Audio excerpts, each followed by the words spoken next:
আসসালামু আলাইকুম রহমতুল্লাহ। সকলকে স্বাগত জানিয়ে শুরু করছি পাবলিক মিররের আজকের আয়োজন সংবিধান ভাবনা। সদ্য বিপ্লবোত্তর বাংলাদেশে একটি আলোচনা শুরু হয়েছে সংবিধান প্রসঙ্গে।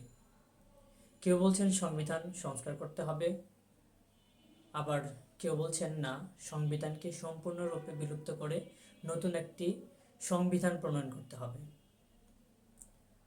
আমরা কোন পক্ষে? আমরা আমাদের অবস্থান পরিষ্কার করব আমাদের এই আলোচনার মাধ্যমে। সর্বপ্রথম চলুন আমরা সংবিধান প্রসঙ্গে প্রাথমিক কিছু আলোচনা জেনে নিই। সংবিধান হচ্ছে একটি রাষ্ট্রের মূলনীতি। এর উপর ভিত্তি করেই পরিচালিত হয় রাষ্ট্রের নির্বাহী বিভাগ, বিচার বিভাগ এবং প্রশাসন সহ রাষ্ট্রীয় সকল কার্যক্রম। আমাদের মতামত, সংবিধান পুনর্লিখন হোক, সম্পূর্ণ নতুন রূপে নতুন একটি সংবিধান এই বিপ্লবোত্তর বাংলাদেশের জনগণ প্রত্যাশা করে। আমরা চাই সম্পূর্ণ নতুনভাবে একটি নতুন সংবিধান প্রণয়ন করা হোক। তবে এই সংবিধান প্রণয়নের ক্ষেত্রে যে বিষয়টি সামনে রাখতে হবে সেটি হচ্ছে, নতুন সংবিধানে 1905-এর বঙ্গভঙ্গ আন্দোলন, 1947-এর দেশভাগ, 1952-র ভাষা আন্দোলন, 1971 সালের মুক্তিযুদ্ধ এবং সর্বশেষ সহস্র প্রাণের বিনিময়ে যে বিপ্লব সফল হয়েছে, সেই বিপ্লবোত্তর বাংলাদেশের নতুন যে সংবিধান হবে, সেই সংবিধানে পূর্ববর্তী প্রতিটি মানুষের, প্রতিটি যুগের এই বাংলাদেশের সাথে সম্পৃক্ত প্রতিটি মানুষেরই যে আশা আকাঙ্ক্ষা ছিল, সেই আশা আকাঙ্ক্ষার মৌলিক বাস্তবায়ন ঘটাতে হবে।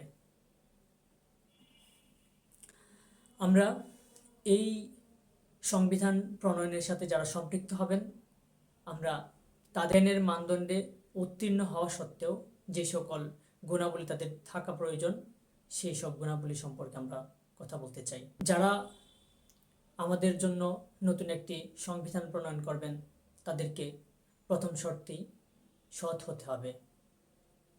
রাষ্ট্র তার সকল শক্তি দিয়ে যাচাই বাছাই করবেন তাদের সততার বিষয়টি, তারা সৎ কিনা।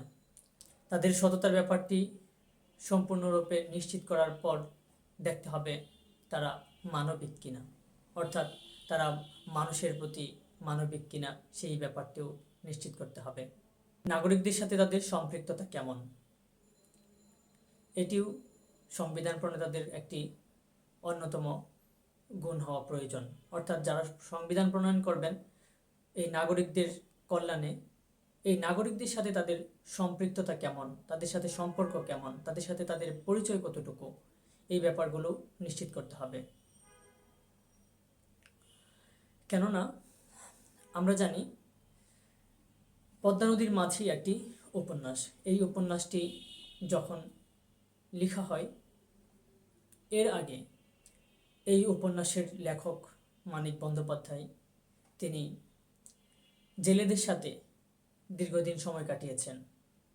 তাদের জীবন, তাদের সংস্কৃতি, তাদের দৈনন্দিন কাজকর্ম, সর্বোপরি তাদের ব্যাপারে নিবিড় খোঁজখবর নিয়েছেন, জেনেছেন তাদের সম্পর্কে, তাদের সাথে একত্র হয়েছেন, তাদের সাথে মিশেছেন, ঘনিষ্ঠ হয়েছেন।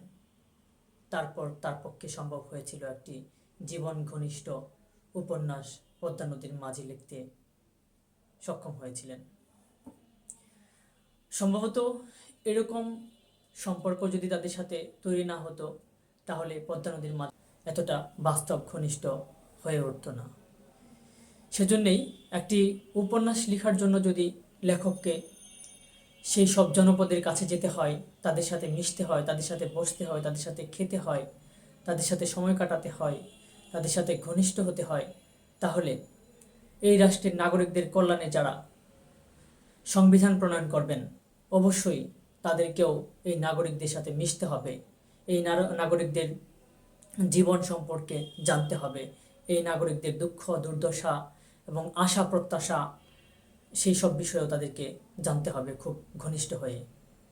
কেননা অজপড়া গায়ের দরিদ্র কৃষকের কী অভাব, তার কী যন্ত্রণা, যদি তার সাথে না মিশা হয় তাহলে কি করে জানবেন সেই সংবিধান প্রণেতা তার কী অধিকার তার জন্য সংবিধানে সংরক্ষণ করতে হবে।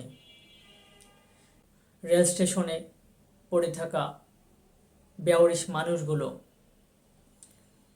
রোগাক্রান্ত হয়ে কাতরাচ্ছেন, অভাবের তাড়নায় ছটফট করছেন। তারা যদি এইসব লোকদের সাথে না মিশেন বা এদের কাছাকাছি যদি না যান, তাহলে কি করে জানবেন এদের কি অধিকার এই সংবিধানে প্রণয়ন করা প্রয়োজন। স্বাধীনতার 53 বছর পরেও যারা খোলা আকাশের নিচে ঘুমায়, ফুটপাতে পড়ে থাকে, বৃষ্টিতে ভিজে, রোদে পড়ে, সেই সব মানুষদের দুঃখ দুর্দশা তারা কি করে বুঝবেন? তারা কি করে সেই সব মানুষদের অধিকার লিখবেন সংবিধানে যদি তারা তাদের কাছে না আসেন, যদি তাদের সাথে না মিশেন? তাহলে এই এই মানুষগুলো যে রাষ্ট্রের নাগরিক, এই মানুষগুলো যে এই রাষ্ট্রের সন্তান, তাদের জন্য সংবিধানে অধিকার থাকতে হবে, তাদের জন্য সংবিধানে অধিকার সংরক্ষণ প্রয়োজন, সেই বিষয়টি তারা কি করে বুঝবেন? এর জন্য আমরা বলবো, যারা সংবিধান প্রণয়ন করবেন তাদের সাথে নাগরিকদের একটা সুন্দর সুসম্পর্ক থাকতে হবে।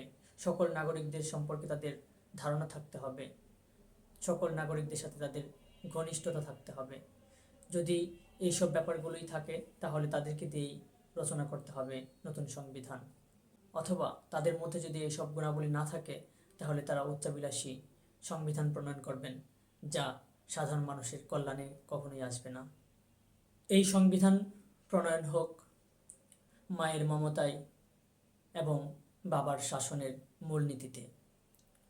একজন মা তার সন্তানকে অনেক ভালোবাসেন, দুঃখ কষ্টে এই সন্তানকে মায়ের আঁচলে সযত্নে রাখেন, মায়ের মমতায় প্রতিটি সন্তান বেড়ে ওঠে।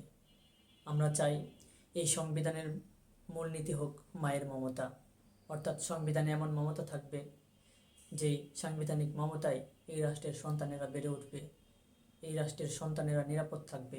আমরা চাই সংবিধানের মধ্যে যেই আইন প্রণয়ন করা হবে, যে অধিকার দেওয়া হবে, সেই অধিকারের মধ্যে যেন মায়ের মমতা থাকে, মায়ের মমতা মিশ্রিত অধিকার আমরা চাই সংবিধানে।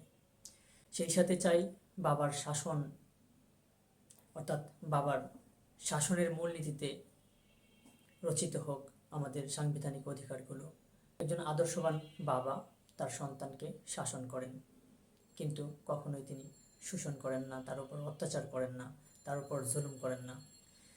তিনি তার গঠনমূলক শাসনগুলো করেন সবসময়, যেন সন্তানের ভবিষ্যৎ সুন্দর হয়, সন্তান যেন স্বাবলম্বী হয়, সন্তান যেন সুনাগরিক হন, সন্তান যেন একজন আদর্শ মানুষ হন। তো আমরা চাই এই সংবিধানে যেই আইন প্রণয়ন করা হবে সেই আইনের মূলনীতি হোক বাবার শাসনের যে আইন, সেই আইন। এখানে এই আইন দ্বারা কোনো নাগরিক ক্ষতিগ্রস্ত হবেন না, এই আইন দ্বারা কোনো নাগরিক জুলুমের শিকার হবেন না, বরং এই আইন দ্বারা নাগরিক কেবল পরিশুদ্ধ হবেন। আমরা আমাদের আলোচনাটি আজকে এখানে শেষ করছি। যারা এতক্ষণ ধৈর্য সহকারে আমাদের এই আলোচনাটি শুনেছেন তাদের সকলকেই আন্তরিকভাবে কৃতজ্ঞতা জানাচ্ছি। আশা করব আমাদের এই আলোচনায় আপনাদের যে মূল্যবান মতামত, সেই মতামত প্রদান করবেন। আলোচনাটি ভালো লেগে থাকলে শেয়ার করবেন।